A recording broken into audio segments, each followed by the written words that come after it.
Back at home for Eastern Michigan. Early on, Falcons in trouble.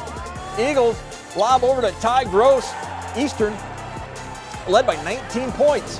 Falcons battle back. Dylan Fry from deep connects, cuts the lead to just 4. A couple plays later, they work it inside to Derek Cook. Strong finish, cuts the lead to just a point after an Eastern bucket.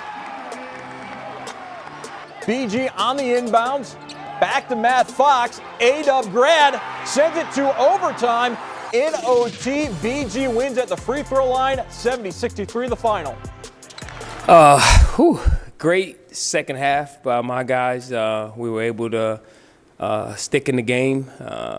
With our defense, we were able to play really good defense in the second half, and that was what got us back into the game and got the lead for us, and we were able to win in overtime with our defense. The thing with our guys, we stuck together. Got down 19, I think, at halftime, and we didn't give up.